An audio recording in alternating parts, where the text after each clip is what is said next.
जय हिंद दोस्तों। स्वागत है आपका आपके स्टडी साइंस क्लासेस में। जी हाँ दोस्तों, आज की क्लास में हम लोग केमिस्ट्री के बारे में पढ़ेंगे। केमिकल बॉन्डिंग यानी कि रासायनिक बंधन क्या है, इन सभी के बारे में वन लाइनर क्वेश्चन हम लोग देखेंगे जो ऑब्जेक्टिव के रूप में। ये सभी एग्ज़ाम जैसे सीनेट, सीपेट, जेनम आज जैसे कि रेलवे एग्ज़ाम के लिए इम्पोर्टेंट है। यदि आप लोग हमारे चैनल पर नए हो, चैनल को सब्सक्राइब जरूर कर लीजिएगा। चलिए हम लोग क्लास स्टार्ट करते हैं और देखते हैं। फर्स्ट स्लाइड है सबसे मजबूत बंध, नहीं सबसे मजबूत बॉन्ड कौन सा होता है। तो सबसे मजबूत बॉन्ड एकल बॉन्ड होता है, जिसको सिंगल बॉन्ड के नाम से भी जाना जाता है। सेकेंड है किस बंध युक्त से यौगिक सबसे क्रियाशील होते हैं। तो त्रिबंध जो होते हैं त्रियुक्त अर्थात कि हैविंग ट्रिपल एंड बॉन्ड के रूप में सबसे क्रियाशील यौगिक होते हैं। कोई परमाणु कितने सहसंयोजक बंध बना सकता है।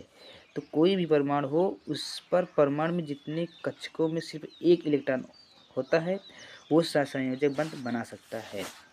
नेक्स्ट है किन बंध युक्त यौगिकों के क्वथनांक अधिक होते हैं। तो वैद्युत सहसंयोजी यौगिकों के क्वथनांक अधिक होते हैं। चलिए नेक्स्ट स्लाइड देखते हैं।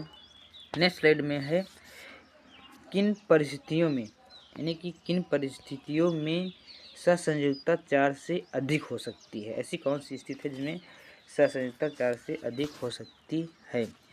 जब किसी परमाणु में उचित ऊर्जा के 4 से अधिक रिक्त कक्षक उपलब्ध होते हैं तो उसमें 4 से अधिक संयोजकता होती है। नेक्स्ट है किस तरह के यौगिक समविन्यासी हो सकते हैं। जिन परिस्थितियों की तुलना की कुल संख्या के इलेक्ट्रॉनों की कुल संख्या बराबर होती है उस तरह के यौगिक समविन्यासी हो सकते हैं।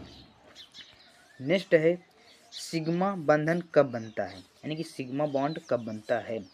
जब कक्षकों का अतिव्यापक सिरों पर हेड टू हेड होता है तब जाकर सिग्मा बंधन बनता है। चलिए नेक्स्ट स्लाइड देखते हैं। नेक्स्ट स्लाइड में है सिग्मा फाई बंध कौन सा मजबूत होता है और कौन सा कमज़ोर होता है। तो फाई बंध सबसे कमज़ोर होता है, फाई बंध हमेशा कमज़ोर होता है। वह सिग्मा बॉन्ड जो होता है ये मजबूत होता है। चलिए नेक्स्ट देखते हैं फाई बंध, यानी कि फाई बंध के कमज़ोर होने का कारण क्या है। तो फाई बंध के कमज़ोर होने का कारण जो होता है कक्षकों यानी कि ऑर्बिटल्स के क्षेत्र के सीमित होना उनके फाई बंधों का कमज़ोर होने का कारण होता है। नेक्स्ट है संकरण किसकी व्याख्या करता है। नहीं संकरण जो होता है किसकी व्याख्या करता है। तो सहसंयोजक व उपसहसंयोजक यौगिकों के अणुओं की निश्चित ज्यामितीय आकृति की व्याख्या को संकरण व्याख्या कहते हैं। नेक्स्ट है किस अणु का बंधकोश अधिक होता है। ऐसे अणु जिनकी संरचना रेखीय और गुणसूत्र AB प्रकार का हो, जैसे CO2, BeF2, BeCl2 इत्यादि होते हैं, बंधकोश के अणु होते हैं। नेक्स्ट स्लाइड देखते हैं। नेक्स्ट स्लाइड में है मीथेन CH4 की आकृति व बंध कोण कितना होता है। तो मीथेन जो होता है ये आकृति में चतुष्फलकी वह बंध कोश 109.28 का होता है। नेक्स्ट है फेरिस ऑक्साइड लोहे की संयोजकता कितनी होती है। तो फेरिस ऑक्साइड लोहे की संयोजकता 3 होती है, +3 होती है। नेक्स्ट है H2 में, यानी कि जल में ऑक्सीजन की संयोजकता कितनी होती है। तो इसमें 2 होती है, जल में ऑक्सीजन की संयोजकता 2 होती है। नेक्स्ट है आर्गन अर्थात कि पीरियोडिक टेबल में जो है 18 नंबर पे आता है। आर्गन संयोजकता कितनी होती है। शून्य कारण यह है कि इनका इलेक्ट्रॉनिक विन्यास अस्थायी अर्थात 2,8,8,8 होता है, जो कि किसी अन्य तत्व से अभिक्रिया करने की प्रवृत्ति नहीं रखता है। तो कार्बन की संयोजकता 288 होती है। आर्गन। नेक्स्ट स्लाइड है संयोजकता की इलेक्ट्रॉनिक सिद्धांत किसने प्रतिपादित किया था? संयोजकता की इलेक्ट्रॉनिक सिद्धांत किसने प्रतिपादित किया था? तो महान वैज्ञानिक कोसेल तथा लेविस ने 1919 में प्रतिपादित किया था। नेक्स्ट है किसी तत्व का परमाणु भार बराबर होता है? तो किसी तत्व का परमाणु भार तुल्यांकी भार गुणे संयोजकता के बराबर होता है। नेक्स्ट है विद्युत संयोजकता बंधन कैसा बनते हैं? यानी विद्युत संयोजकता का बंध कैसा बनता है? तो ये होता है इलेक्ट्रॉनिक के स्थानांतरण के द्वारा बनता है। चलिए नेक्स्ट स्लाइड देखते हैं। नेक्स्ट स्लाइड बताया गया है रासायनिक बंधन किसे कहते हैं? नहीं, रासायनिक बंधन किसे कहते हैं?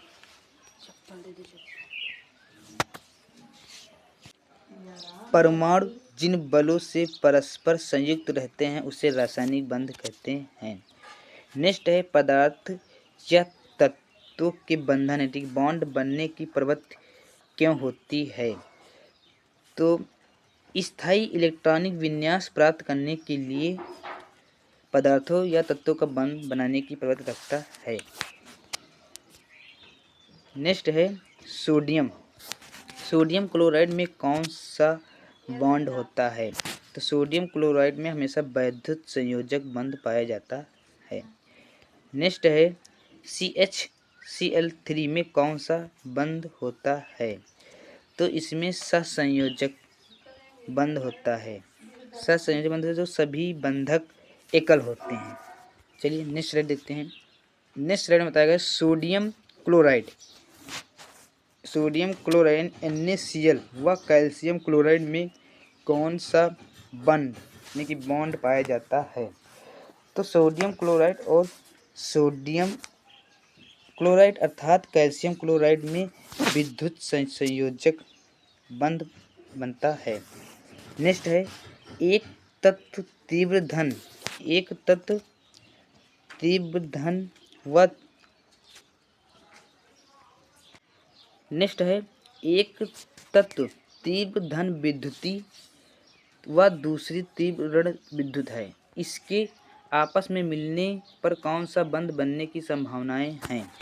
तो इसमें विद्युत संयोजक बंध बनने की संभावनाएं होती हैं। नेक्स्ट है इलेक्ट्रॉन बंधता वाला कैसी प्रवृत्ति रखता है? यानी इलेक्ट्रॉन बंधता बनने वाला तत्व कैसी प्रवृत्ति रखता है? तो वह इलेक्ट्रॉन ग्रहण यानी ग्राही प्रवृत्ति का रखता है। चलिए नेक्स्ट देखते हैं। नेक्स्ट स्लाइड में बताया गया है रासायनिक बंधन अर्थात की केमिकल बॉन्डिंग। इनकी डिफिनेशन देखते हैं, इसके बारे में देखते हैं क्या होता है। कुछ टॉपिक हैं जो पढ़ लेते हैं। इसमें बताया गया है कोई भी तत्व अपने बाह्यतम कक्षा में 8 इलेक्ट्रॉन रखता है ताकि वह क्रिया गैसों के समान ही अस्थायी हो सके। इसके लिए वह अन्य परमाणु के स्थान इलेक्ट्रॉनों का आदान प्रदान करता है या फिर साझेदारी करता है, उसे ही रासायनिक बंधन कहते हैं। रासायनिक बंध जो होते हैं ये 3 टाइप के होते हैं। रासायनिक बॉन्ड को 3 टाइप में डिवाइड किया गया है। चलिए एक एक करके देखते हैं कौन कौन से टाइप हैं इनके। तो इसमें फर्स्ट है विद्युत संयोजी रासायनिक बंधन। सेकंड है सहसंयोजक रासायनिक बंधन। थर्ड है उपसहसंयोजक रासायनिक बंधन। तो विद्युत संयोजी रासायनिक बंधन को आयनिक वह इलेक्ट्रॉनिक बॉन्ड के नाम से भी जाना जाता है। और सहसंयोजक बंध को कोवैलेंट बॉन्ड के नाम से भी जाना जाता है। उप सहसंयोजक बंधन को कोऑर्डिनेट बॉन्ड के नाम से भी जाना जाता है। तो चलिए एक एक करके देखते हैं इन बंधों के बारे में। तो फर्स्ट है विद्युत सहसंयोजी बंध अर्थात कि आयनिक बॉन्ड।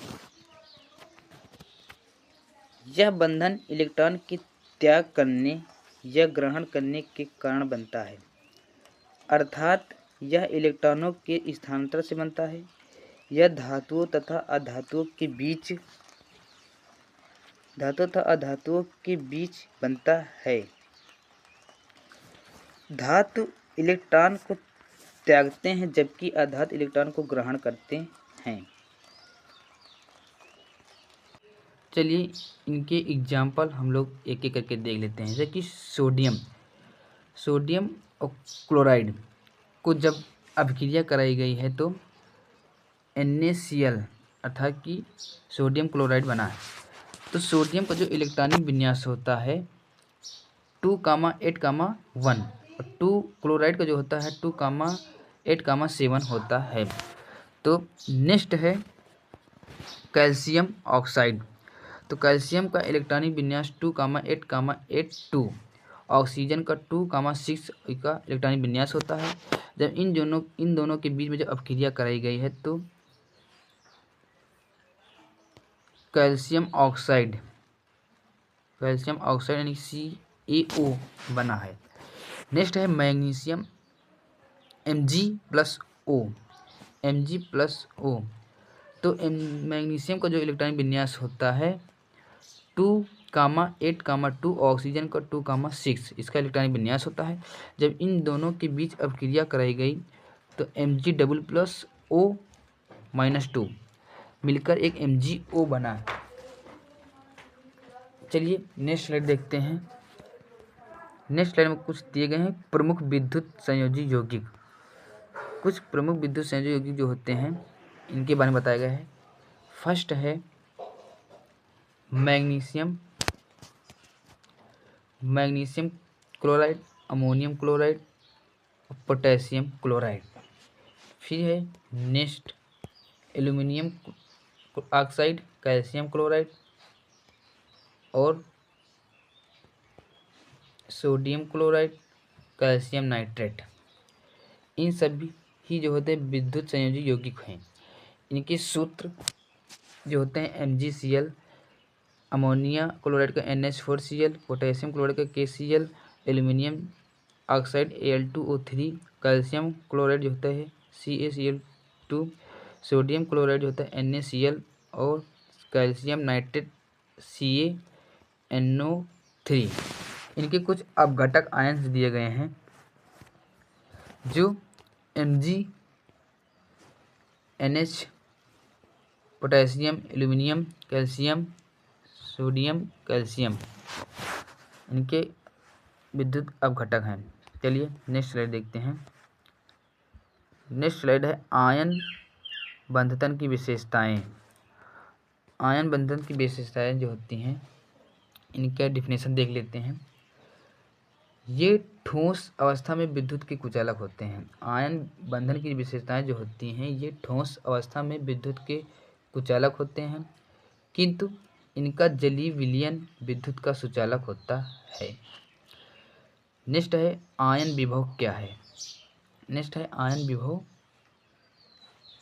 है। तो आयन विभव जो होता है यह किसी तत्व के बाहरी इलेक्ट्रॉन को दी गई वह ऊर्जा जिसमें कि वह अपनी कक्षा को छोड़कर चला जाए उसे ही आयन ऊर्जा या आयन विभव कहते हैं। तो इसमें कुछ नोट्स दे रखा गया है जो इम्पोर्टेंट है।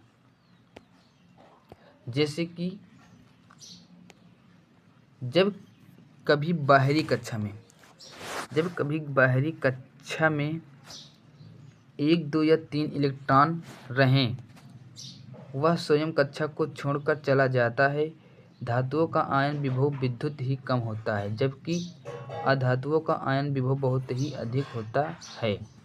इसे ही विद्युत विभव कहते हैं, आयन विभव कहते हैं। नेक्स्ट है इलेक्ट्रॉन बंधुता, जिसको इलेक्ट्रॉन एफिनिटी के नाम से भी जाना जाता है। इसमें जो होता है सिंगल इलेक्ट्रॉन, यानी कि एक इलेक्ट्रॉन होते हैं, को खींचने की क्षमता को इलेक्ट्रॉन बंधुता कहते हैं। सबसे अधिक इलेक्ट्रॉन बंधुता क्लोरीन की होती है। चलिए नेक्स्ट स्लाइड देखते हैं। नेक्स्ट स्लाइड बताया गया है विद्युत ऋणात्मकता। विद्युत ऋणात्मकता जो होता है, इसे इलेक्ट्रॉन नेगेटिविटी के नाम से भी जाना जाता है। विद्युत ऋणात्मकता जो होता है इलेक्ट्रॉन नेगेटिविटी के नाम से भी जाना जाता है। इसमें डबल इलेक्ट्रॉन की खींचने की क्षमता को विद्युत ऋणात्मकता कहते हैं। डबल इलेक्ट्रॉन को खींचने की क्षमता को विद्युत ऋणात्मकता कहते हैं। सबसे अधिक विद्युत ऋणात्मकता कहाँ पाई जाती है, ये किसमें पाई जाती है?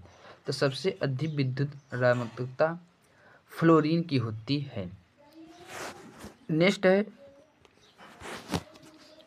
सहसंयोजक बंधन, को कोवैलेंट के नाम से भी जाना जाता है। कोवैलेंट बॉन्ड के नाम से जाना जाता है। ये जो होता है, यह एक बॉन्ड यानी इलेक्ट्रॉनों की साझेदारी से बनता है, न कि आदान प्रदान करने से। अर्थात इलेक्ट्रॉन को दोनों ही तत्वों का बराबर अधिकार होता है, इसीलिए इसे एक बॉन्ड के नाम से जाना जाता है, यानी एकल बॉन्ड के नाम से जाना जाता है। यह बॉन्ड केवल आधार तथा गैसों से बना होता है, या गैसों में बना होता है। यह बॉन्ड तब बनता है जब दोनों तत्वों का आयन विभव, इलेक्ट्रॉन बंधुता तथा विद्युत ऋणात्मकता उच्च होता है, तब जाकर विद्युत संयोजकता इलेक्ट्रॉन बनता है। फिर जो कोवैलेंट बॉन्ड जो होता है, कोवैलेंट बॉन्ड, इनको 3 भागों में डिवाइड किया गया है। फर्स्ट है एकल